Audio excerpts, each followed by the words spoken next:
CNN's Nick Robertson and his crew got an up-close view of the ash, the bullets, the trail of absolute destruction. The rare inside look at how the IDF is fighting comes at a consequential moment in this war, as the American president says that the Strip's main hospital must be protected.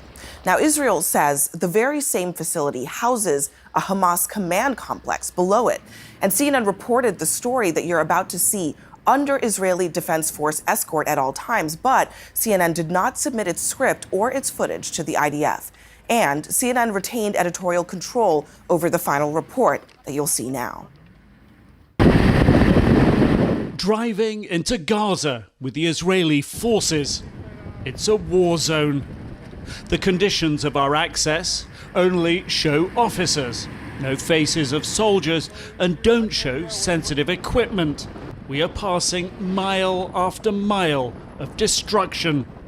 Buildings blown, collapsed, nothing untouched by the fury of Israel's hunt for Hamas. Streets here crushed back to sand.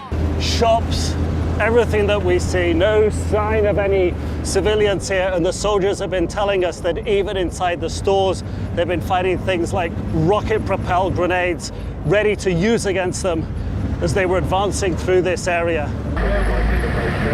A few miles in, we pull up at a command post. Soldiers living in blown apartment buildings. Every building I'm looking at here, wherever you turn, it's destroyed, it's shot up. Hard to imagine how civilians endured the bombardment here. Our next journey, much deeper into Gaza. We arrive 100 meters from a battle with Hamas. Tanks blasting targets in nearby buildings. The IDF's top spokesperson waiting for us. We're now conducting an operation inside Gaza next to Rantisi Hospital. Israel is facing massive international pressure over the destruction of homes, the shockingly high civilian death toll, and in the last few days, over its apparently heavy-handed tactics at hospitals. We are searching the tunnel with the bulldozers to reveal the tunnels that we suspect that are underneath the hospital. Gary has brought us here to show the connection he says exists between Hamas and the Rantisi Children's Hospital. We're now here in an area between a hospital, a school, and a terrorist house. A Hamas commander, he says, lived there. He points out the solar panels on the roof. This is a tunnel that was sliding like this, the floor. You can see here. This is the ladder going down. See the ladder going down. I see the ladder going down. Okay, this is a 20-meter tunnel. And look at here. Look at the panel. Be careful here. But look down here. The cables are going down to the tunnel. Okay? So they're hardwired into the tunnel. What I wanted to show you, the solar panels on the terrorist house provide electricity directly to the tunnel. We have entered a robot inside the tunnel, and the robot saw a massive door, a door that is on the direction of the hospital. We're in what is an active fire zone here. You can hear the small arms fire. The IDF say they're still clearing this area out. We're getting down here, just taking a bit of cover because they say we're still taking fire. But over here, we were able to smell what smelled like rotting flesh, bodies perhaps buried underneath the rubble. No, don't go up high. No. Don't expose yourself. As we move off to the hospital, 100 meters away, we're still taking fire. We're still conducting an operation conducted by our special unit. The Israeli Navy SEALs are researching the hospital. Hagari later tells us he took a big risk bringing us into such a combat zone. It is clear he wants this story told.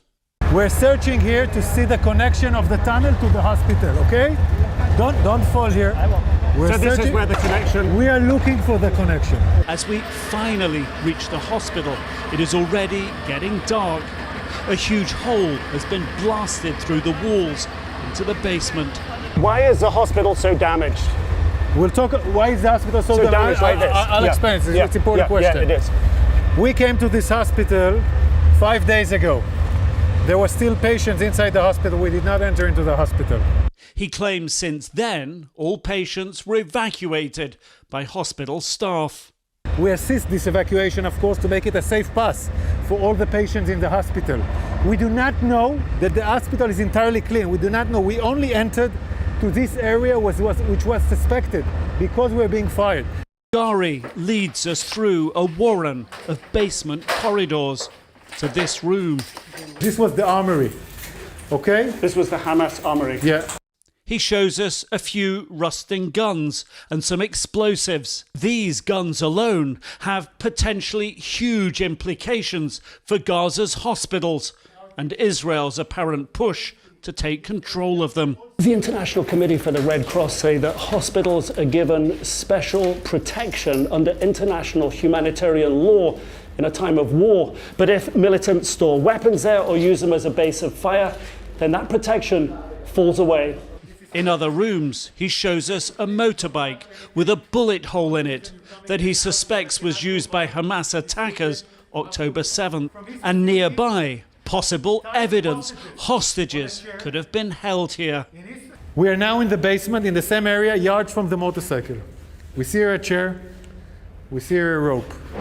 We see here a woman's clothes or a woman's something covering a woman.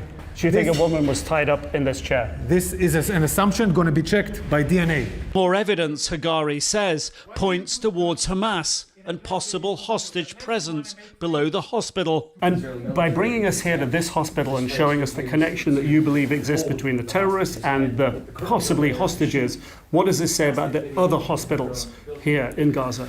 Cynically, Shifa Hospital is known by facts, by intelligence, to be a terrorist hub.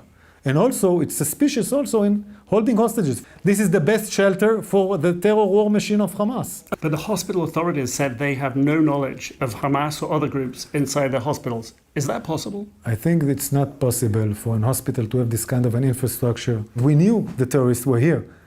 How did you know? We knew by intelligence, and also we got some fire from this area. From this area, this building? From this area, and we were right to fire because what we found an armory.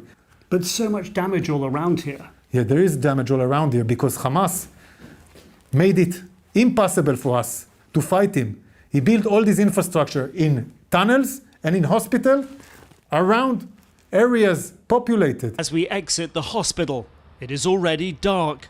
We're just getting ready to leave right now. The firefight's still going on, still intense. Bullets fired, explosions going on up the street there. This war and the controversies surrounding it far from resolved.